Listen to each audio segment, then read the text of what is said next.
ಕರ್ನಾಟಕ ರಾಜ್ಯದ ಜನರು ಯಾರು ಅವ್ರಿಗೆ ಸಹಕಾರ ಮಾಡ್ತಾರೆ, ಅವ್ರ ಮೇಲೆ ವಿಶ್ವಾಸ ಇಟ್ಕೊಂಡು ಧ್ವನಿ ಎತ್ತುತ್ತಾರೆ, ಅವರಿಗೆ ಸಹಕಾರ ಮಾಡ್ತಾರೆ, ಅವ್ರ ಜೊತೆಗಿರ್ತಾರೆ ಅಂತಕ್ಕಂಥದ್ದು ಉದಾಹರಣೆ ಇವತ್ತು ಈ ಕಾರ್ಯಕ್ರಮ ನೋಡಿ. ಆಲ್ಮೋಸ್ಟ್ 80% ಹೆಣ್ಣುಮಕ್ಕಳು, ಯಾಕೆಂದರೆ ಅವರು ಸಹಕಾರ ತಗೊಂಡವರೆಲ್ಲ ಫಲಾನುಭವಿಗಳನ್ನು ನೀವು ಬನ್ನಿ ಅಂತೇಳಿ ಏನು ಹೇಳಿದರು. ಇವತ್ತು ಆ ಕೆಲಸವನ್ನು ಮಾಡಿದ್ದೀವಿ. ಆ ಧೈರ್ಯವಾಗಿ ಬಂದು ಕೇಳ್ತಕ್ಕಂಥದ್ದು, ಆಶೀರ್ವಾದ ಕೇಳ್ತಕ್ಕಂಥದ್ದು ಕೆಲಸವನ್ನು ಮಾಡಿದ್ದೀವಿ. ಶಿವಮೊಗ್ಗ ಜಿಲ್ಲೆಗೆ ಮಾನ್ಯ ಸಿದ್ದರಾಮಯ್ಯವರು ಇಷ್ಟು ಕಷ್ಟದಲ್ಲೂ ಕೂಡ ಸಾಕಷ್ಟು ಯೋಜನೆಗಳನ್ನು ಕೊಟ್ಟಿದ್ದಾರೆ. ನಾನು ಅದನ್ನು ವಿವರಣೆ ಮಾಡೋದಕ್ಕೆ ಹೋಗೋದಿಲ್ಲ. ಮುಂದಿನ ದಿನಗಳಲ್ಲಿ ಇದ್ರ ಸಮೇತ ಇನ್ನೂ ಜಾಸ್ತಿ ತರ್ತಕ್ಕಂಥ ಜವಾಬ್ದಾರಿ ನಂದಿದೆ.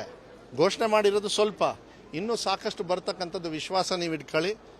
ಹಗಲು ರಾತ್ರಿ ನಾವು ದುಡ್ದು ಆ ಕೆಲಸವನ್ನು ನಾವು ಮಾಡ್ತೀವಿ ಅಂತಕ್ಕಂಥದ್ದು ವಿಶ್ವಾಸವನ್ನು ನಾನು ಹೇಳಲಿಕ್ಕೆ ಇಷ್ಟಪಡ್ತೀನಿ. ಆಮೇಲೆ ನಿಮ್ಮ ವಿರೋಧ ಪಕ್ಷದ ಟೀಕಾ ಟಿಪ್ಪಣಿಯನ್ನು ನಮಗೆ ಕೇಳಕ್ಕೆ ಬರಬೇಡಿ, ಅದನ್ನು ಈ ಜನರಿಗೆ ಕೇಳಿ. ಜನರು ಉತ್ತರ ಕೊಡ್ತಾರೆ. ನಾವು ಯಾಕೆ ಉತ್ತರ ಕೊಡಬೇಕು? ನಾವು ಯಾಕೆ ಉತ್ತರ ಕೊಡಬೇಕು? ಇಂಥ ಕಾರ್ಯಕ್ರಮಗಳಿಗೆ ವಿರೋಧ ಪಕ್ಷದವರು ಬರಬೇಕಾಗಿತ್ತು. ಅವರು ಟೀಕಾ ಟಿಪ್ಪಣಿ ಮಾಡಿದ ತಕ್ಷಣ ಯಾಕೆ ಸೆಂಟ್ರಲ್ ಗೌರ್ಮೆಂಟ್ ಅವ್ರ ರೋಡಲ್ಲಿ ನಾವು ಓಡಾಡೋದಿಲ್ವಾ? ಸೆಂಟ್ರಲ್ ಗೌರ್ಮೆಂಟ್ ಅವ್ರು ನಾನು ತಂದ್ವಿದ್ದೆ ಅಂದ ತಕ್ಷಣ ಯಾಕೆ ನಾವು ಸರ್ಕಾರದಲ್ಲಿ ಪಾಲ್ದಾರರು ಇಲ್ಲಿಂದ ಟ್ಯಾಕ್ಸ್ ಕೊಟ್ಟಿರಲ್ವ? ಇದು ಮಾತು ಹಬ್ಬಿಸ್ಕೊಂಡು ಹೋದರೆ ಬೇಕಾದಷ್ಟು ಆಗ್ತದೆ. ಆದರೆ ಜನವ ಪರವಾಗಿರ್ತಕ್ಕಂಥ ಕಾರ್ಯಕ್ರಮಗಳನ್ನು ಮಾಡಿದಾಗ ಅದಕ್ಕೆ ಧ್ವನಿ ಎತ್ತಬೇಕು. ನಾನು ಎಕ್ಸ್ಪೆಕ್ಟ್ ಮಾಡಿದೆ ಕೆಲವರೆಲ್ಲ ಬರ್ತಾರೆ ಅಂತ ಹೇಳಿ. ಇದು ಯಾವುದೇ ಪಕ್ಷದ ಕಾರ್ಯಕ್ರಮ ಅಲ್ಲ, ಈ ರಾಜ್ಯದ ಜನಪರವಾಗಿರ್ತಕ್ಕಂಥ ಸರ್ಕಾರದ ಒಂದು ಕಾರ್ಯಕ್ರಮ. ನನಗೆ ಭಾಳ ಹೆಮ್ಮೆ ಇದೆ. ಚುನಾವಣೆ ಪೂರ್ವಕವಾಗಿ ನಾವು ಮಾತು ಕೊಟ್ಟಿದ್ವಿ, ಇಡೀ ರಾಜ್ಯದ ಜನರ ಸಹಕಾರವನ್ನು ಕೇಳಿದ್ವಿ, ಮತ ಹಾಕಿ ಇವತ್ತನ್ನು ಇಲ್ಲಿ ನಿಲ್ಲಿಸಿದ್ದಾರೆ. ಬೇರೆ ಬೇರೆ ಜಿಲ್ಲೆಯಲ್ಲಿ ಬೇರೆ ಬೇರೆ ಕ್ಷೇತ್ರದಲ್ಲಿ ಅವ್ರನ್ನೆಲ್ಲ ನಿಲ್ಲಿಸಿದ್ದಾರೆ. ಭಾಳ ಗೌರವ ಇದೆ, ಹೆಮ್ಮೆ ಇದೆ, ಭಾಳ ಅಭಿಮಾನವಾಗಿ ಭಾಳ ಸಂತೋಷನೂ ಕೂಡ ಇದೆ. ಇವತ್ತು ಭಾಳ ಒಂದು ಅರ್ಥಪೂರ್ಣವಾಗಿರ್ತಕ್ಕಂಥ ಕೆಲಸವನ್ನು ಸಿದ್ದರಾಮಯ್ಯ ಅವರ ಸರ್ಕಾರದಲ್ಲಿ ಇವತ್ತು ನಾವು ಮಾಡಿದ್ದೀವಿ ಅಂತಕ್ಕಂಥದ್ದನ್ನು ನಾವು ಹೇಳಲಿಕ್ಕೆ ಇಷ್ಟಪಡ್ತೀವಿ. ಈ ಸಮಾವೇಶಗಳು ಲೋಕಸಭೆ ಚುನಾವಣೆಗೆ ತಯಾರಿ ಅಂತ ಯಾವಾಗಲೂ ಅಷ್ಟೇ ಆಯಿತು. ನಾನು ಇಲ್ಲ ಅಂತ ಹೇಳಿದರೆ ನೀವು ನಂಬ್ತೀರಾ? ನಾನಾದರೆ ಇದನ್ನು ಅಧಿಕಾರಕ್ಕೋಸ್ಕರ ಚುನಾವಣೆಗೆ ಬರ್ಸ್ಕೊಳ್ಳೋದಕ್ಕೆ ಹೋಗೋದಿಲ್ಲ. ಚುನಾವಣೆ ಪೂರ್ವಕವಾಗಿ ವಿಶ್ವಾಸ ಕೊಟ್ಟಿದ್ವಿ, ಅದು ಸಂಭ್ರಮವನ್ನು ಇವತ್ತು ಮಾಡ್ತಾ ಇದ್ವಿ. ಅದ್ರ ಜೊತೆಗೆ ಯಾರ್ಯಾರಿಗೆ ಫಲಾನುಭವಿಗಳಿಗೆ ಸಿಕ್ಕಿಲ್ಲ, ಯಾಕೆಂದ್ರೆ ಹೇಳಿದರು BJP ರಾಜ್ಯಾಧ್ಯಕ್ಷರು ಏನಂತ ಹೇಳಿದರು, 20-30% ವಿಧಾನಸೌಧದೊಳಗೆ ಭಾಷಣ ಮಾಡ್ತಾರೆ ಇವರು.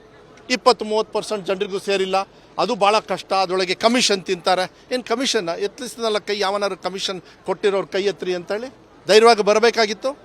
ಬಡವ್ರಿಗೆ ಈ ಥರ ಮಾತಾಡಬೇಡಿ ನೀವು. ನಾನು ಯಾವುದೋ ಪಕ್ಷದವರು ಅಂತ ಕೇಳಿದ್ನ, ಇಲ್ಲಿ ಯಾವುದೋ ಜಾತಿಯವರು ಅಂತ ಕೇಳಿದ್ನ?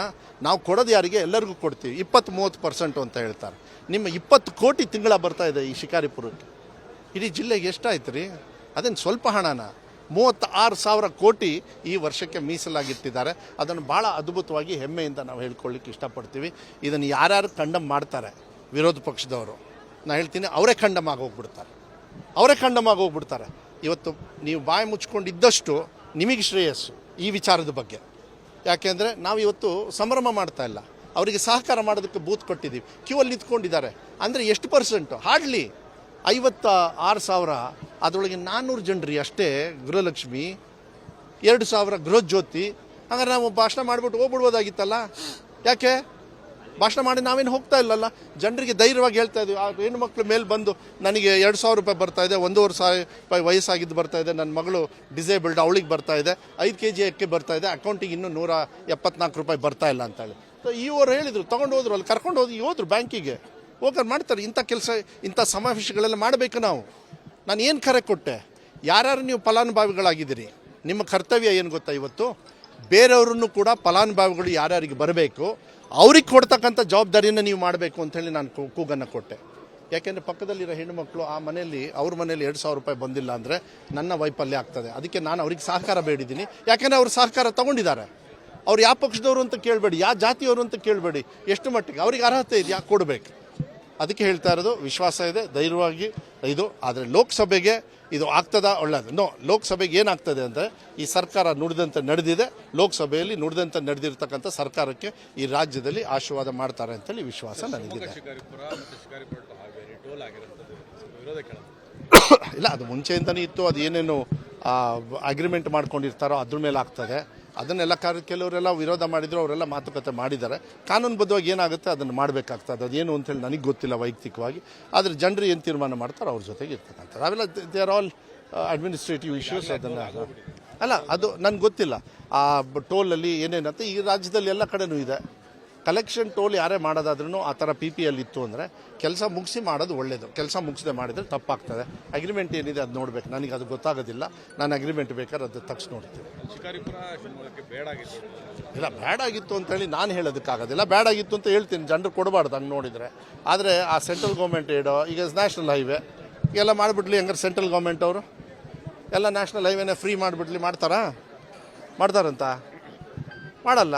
ಟ್ಯಾಕ್ಸ್ ಜಾಸ್ತಿ ಕೊಡ್ತಾರೆ ಕರ್ನಾಟಕ ರಾಜ್ಯದವರು. ಕರ್ನಾಟಕ ರಾಜ್ಯದಲ್ಲಿ ಯಾರೇ ಎಲ್ಲೇ ಓಡಾಡಿದ್ರೂ ಕರ್ನಾಟಕದಲ್ಲಿ ಇರ್ತಕ್ಕಂಥ ನ್ಯಾಷನಲ್ ಹೈವೇ ಟೋಲ್ಗಳಿಗೆ ಫ್ರೀ ಕೊಡ್ತಾರೆ ಕೇಳಿ. ಆಗಲ್ಲ, ಅವೆಲ್ಲ ಆಗೋದಿಲ್ಲ. ಕೆಲವು ವಿಚಾರಗಳಿರ್ತವೆ, ಅದನ್ನು ಆ ರೀತಿ ನಡ್ಕೊಂಡು ಹೋಗ್ತಕ್ಕಂಥದ್ದು ವ್ಯವಸ್ಥೆ ಆಗ್ತದೆ. ನೋಡ್ರಿ ಅವರು ಸುಳ್ಳು. BJPಯವರು ಇನ್ಮೇಲೆ ಮುಂಚೆ ಮಾಡೋರು ಆ ಕೆಲಸನ ಭಾಳ ದುರ್ಬುದ್ಧಿ ಅವರಿಗೆಲ್ಲ, ಕೆಟ್ಟ ಬುದ್ಧಿ ಅವರಿಗೆ. ಜನರಿಗೊಂದು ಹುಳ ಬಿಟ್ಬಿಡೋದು. ಇಲ್ಲ ಹಿಂಗೆ ಅಂತೇಳಿ ರೀ. ಅವ್ರಿಗೇನು ರೀ, ರಾಮನ ಬೀದಿಗೆ ತಂದು ಮತ ಕೇಳ್ತಕ್ಕಂಥ ವ್ಯವಸ್ಥೆನ, ದೇಶನ ಹೊಡಿತಕ್ಕಂಥ ಅವ್ರು ಯಾರು ಹಿಂದೂಗಳು ಟ್ಯಾಕ್ಸ್ ಕಟ್ಟಿದರೆ ಹಿಂದೂಗಳಿಗವ್ರಿಗೆ ಕೊಡಬೇಕಂತೆ. ನಾನು ಮೊನ್ನೆ ಹೇಳಿದೆ, ನನಗೆ ಅಸಹ್ಯ. ಬಾಬಾ ಸಾಹೇಬ್ ಅಂಬೇಡ್ಕರ್ ಕೊಟ್ಟಿರ್ತಕ್ಕಂಥ ಒಂದು ಸಂವಿಧಾನದಲ್ಲಿ ಇವರು ಮನುಷ್ಯರಾಗಿ ಬದುಕಬೇಕಂತ ಹೇಳಿದರೆ ಫಸ್ಟ್ ಅದನ್ನು ಓದ್ಕೊಂಡು ನಾವು ಇದು ಮಾಡೋಕ್ಕೆ ಹೇಳಿ. ಇವರು ಇಲ್ಲಿ ಕೇಳ್ತಾರೆ ಹಿಂದೂಗಳು ಇದನ್ನು ಯಾಕೆ ಇಲ್ಲಿ ಮುಸ್ಲಿಮ್ಸ್ ಅವ್ರು ಕೊಟ್ಟಿರಲ್ಲ ಅಂತ ಟ್ಯಾಕ್ಸ್ ಸೆಂಟ್ರಲ್ ಗೌರ್ಮೆಂಟಿಗೆ. ಕ್ರಿಶ್ಚಿಯನ್ಸ್ ಕೊಟ್ಟಿರಲ್ವಾ, ಬಡವ್ರು ಕೊಟ್ಟಿರಲ್ವಾ, ಅವ್ರದ್ದೆಲ್ಲ ಎಲ್ಲೋಯ್ತು? ಯಾರ್ಯಾರು ವಿಭಜನೆ ಮಾಡ್ತಾರಲ್ಲ, ನಾಟ್ ಅಲೌಡ್. ಈ ದೇಶದಲ್ಲಿ ಒಂದೇ ತಾಯಿ ಭಾರತಾಂಬೆ ಮಕ್ಕಳು ನಾವು. ಅದನ್ನು ಉಳಿಸೋದಕ್ಕೆ ಸಂವಿಧಾನ ಭಾರತಾಂಬೆಯಲ್ಲಿ ನಮಗೆ ಕೊಟ್ಟಿದ್ದಾರೆ.